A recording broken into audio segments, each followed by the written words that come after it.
Welcome back to my Mental Health and Crime channel. My name is Huda London. This is all my thoughts, my speculations, and my opinions only. This is from Agnet Levy is YouTube channel. I was watching a show earlier, her live stream, and she mentioned this. I still haven't got the chance to read the reports that came out yesterday. She's quite reliable to believe with the reports, and I found it to be shocking. May the victims rest in peace. Trigger warning. Well, I'll just get this out of the way. I don't want to go into a lot of graphic detail. It's not interesting. I was going to say something else that was interesting, but I'll get to that in a moment. We know that all 4 victims were stabbed to death. It's horrific. But Xana and Kaylee, from what we know, fought back, or at least had defensive wounds on their bodies. It's really, really horrible. It appears that both Xana and Kaylee had skull fractures, according to the exhibits regarding the autopsy photos that were going to be shown. I know that Kaylee, they said that her face was unrecognizable, it was damaged. I don't know why Xana would have had skull fractures, but that's an additional detail that we didn't really know about before. At least I hadn't noticed that. Also, a really, really sad and horrific thing. It appears that, and I don't understand it necessarily, I don't know if I want to understand it. Maddie, it sounded like, had some wounds on her face and things like that, and on her neck. So we knew that they had been stabbed, but I'm kind of like, what on earth was going on? Like, what, not that I need to know. And I just am like, I don't get it. I am like, what? I don't get any of it. Like, why would you do this to people? But the fact that what I was reading about these injuries kind of reinforces my feeling that she was possibly the intended target that night. When I asked Bill Thompson, what story were you going to tell the jury?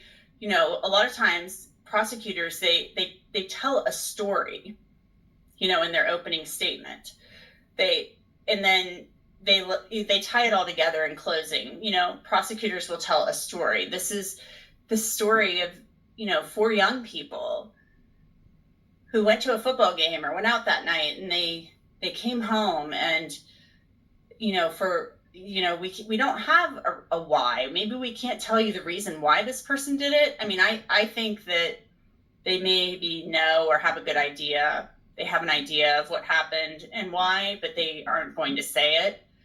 But they put a story together with the evidence. Now, sometimes it's a lot easier to do that when you have somebody who's offered a statement or made a confession, or you have an eyewitness or a co-conspirator who can provide some sort of narrative or what have you as to what may have happened. But sometimes they can tell the story based on what the evidence showed. And he said they weren't going to do that. It was going to be like, this is the evidence, this person's DNA found on the sheath. That led to, they were going to tell the story of the investigation, basically, how they found this person and how this DNA tied to Brian Kohberger. And then this is what they found about him, and this, that, and the other. This was what they planned to do. There was also stuff in the exhibits. I saw somebody asking about the sheath. There were photographs of the sheath. So the sheath was going to be shown at trial. There were going to be photographs of the sheath. Of course there were going to be. And there were going to be photos that were going to be really graphic in nature, showing each person deceased in the home. So those items were going to be shown to the jury.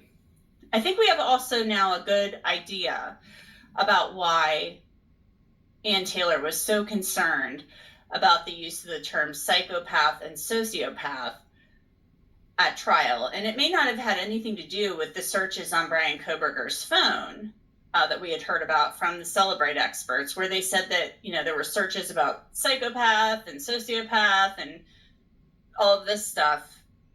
I think it had to do with the state wanting Brian Kohberger to potentially be evaluated for psychopathology or psychopathy.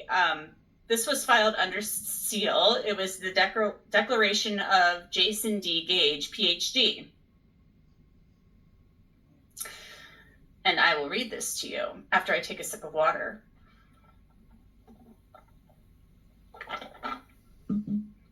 Excuse me. So Jason D. Gage, PhD, he declares, and supported the state's motion for examination of the defendant and for an extension of time to complete rebuttal penalty phase expert disclosures, that he received a PhD in clinical psychology in 2002 from Utah State University. Throughout graduate school, my primary focus was neurodevelopmental conditions such as ADHD and autism. I then joined the Army and completed my internship at Tripler Army Medical Center, where my primary focus was neuropsychology. Following my internship, I served as the chief of mental health services at Fort Lee, Virginia. I then continued military service at the Mountain Home Air Force Base for 2 years as a civilian psychologist. Since 2008, I have specialized in neuropsychology and worked in private practice at Mountain States Counseling and Psychological Services. Previously worked on a brain injury team at St.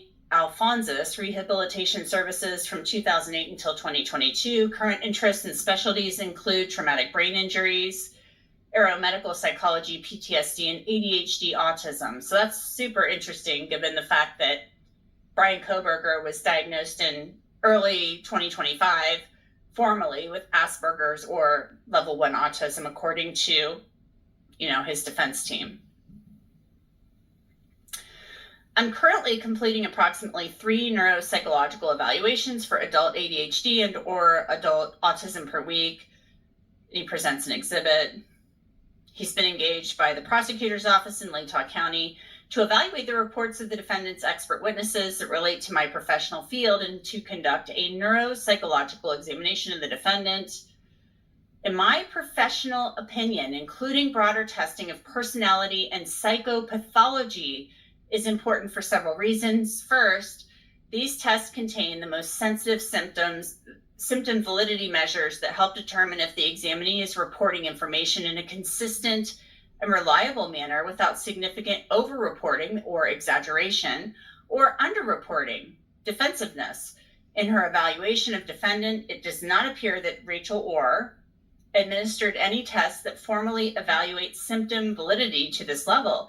These validity measures help ensure that the results of other self-report measures that do not contain validity scales are valid. Second, not only is it important to rule in diagnoses such as those that have already been diagnosed, but also to rule out diagnoses that could account for the same symptom presentation. The diagnostic criterion for many disorders includes the symptoms that are not attributed to or are not better accounted for by another condition. Therefore, ruling out these conditions is important. Third, with autism specifically, there are certain personality characteristics that are common and supportive of that diagnosis. Obtaining information about those characteristics helps ensure a proper diagnosis. The battery of testings that I would propose would be significantly less than the testing battery already completed by Dr. Orr. So he said he was looking to supplement the battery that Dr. Orr completed. In my professional opinion, it is inappropriate for several reasons to have any third parties in the room during my examination of defendant, even defendant's attorney, okay, so this had come up about how this was going to be conducted. And if you recall, the judge said, yeah, we're not going to have, nobody's going to be in the room when this state expert examines him. Wouldn't you all love to know what came of that? You know, wouldn't that be interesting to know what this person found? I don't know if we'll ever find out, because this is psychological. It's a psychological evaluation assessment. Would we ever find out what this person determined? This is under fair use purpose. This is from Agnet Levy's channel. She works in law and crime too. Please like, share, and subscribe to her. I found it interesting that Maddie and Kaylee were both injured on the face. They had bad injuries. Kaylee's face was unrecognizable.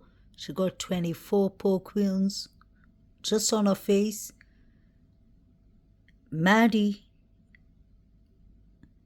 got injuries on her face and her neck. What was going on? It seems like somebody was really bitter and hateful towards the victims. Was it jealousy? Both couldn't have been crime or passion, in my opinion. I believe Kaylee was more crime or passion. And then we have Zana and Kaylee, who have one thing in common. They inflict the most stab wounds. And let's not forget, they both defended themselves. But now we heard Agnet Levy reading from the report that Zana and Kaylee both had a fractured skull. Kaylee got stabbed on the skull.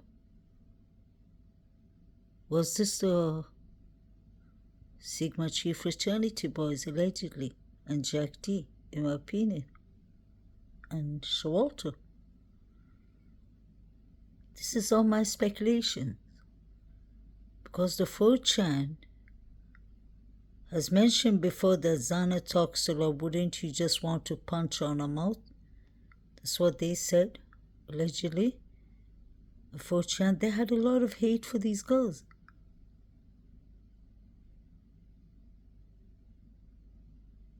Could they have unlived them outside the house? Like Maddie? And maybe Ethan and Zana? Those three could have been unalived together, because all three had something in common. Zana, Ethan, and Maddie. They were targets, allegedly, by Sigma Chi fraternity boys and the Davids. The Davids had no interest in Kaylee. I think that would be more Shawalter and Jack D, in my opinion. It's so horrible that they're getting away with it. And the assaults hasn't slowed down or hasn't stopped in the university. 2 more assaults have happened within the last year. I think this time they just took it too far. Hannah Clee, may she rest in peace. Hudson Lindo, may he rest in peace. Caden Young, may he rest in peace. And I think Caden Young was going to snitch on them. That's why they unalived him 5 months later. Caden Young was best friends with Saeed, and they were in the same fraternity. Why was Saeed lying to the police and saying he doesn't know the Banfield boys? Could it be the Banfield boys that beat Maddie and Kaylee and Zana, all 3 girls, with something on their face and skull? Could it be the item that was found at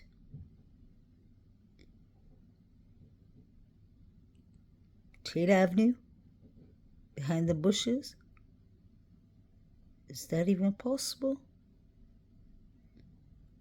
I've always said there's a lot going on at Taylor Avenue and Banfield. Did the Sigma Chi fraternity boys come after Maddie, 18, and Zana?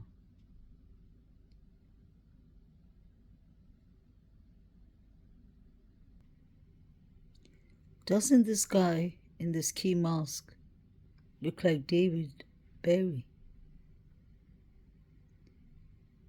He was the sober watch that night, so he must have definitely seen Jack D at the Corner Club. David Lott was having a steroid rage because they called him Shrivel Balls.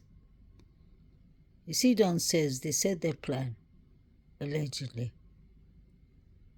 3 were going to be on the lookout and 1 would do the wet job. That sounds like the 3 unidentified male DNAs to me. I wonder if this was the second weapon used on Kaylee. Could this be the same weapon Showalter could have thrown at the fire, behind the fire extension at Taylor Avenue? There's something black that the police pulled up that looked like a metal or weapon. Could this all be related? I believe Maddie was walking Murphy and somebody Lord Murphy. And just like Bethany Funk said, Maddie was searching for Murphy and she got attacked at Taylor Avenue, or maybe the alleyway from Taylor Avenue to 1122 King Road. Could this be a second weapon? Let me know what you think, guys. Whatever Jack Showalter's carrying in his pocket looks like a K-bar to me. What is that? A gun? Hammer?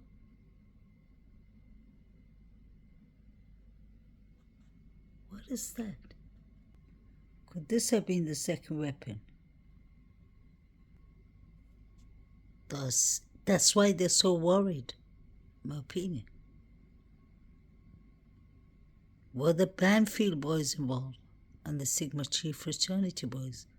Let me know what you think, guys. Please like, share and subscribe. May the victims rest in peace.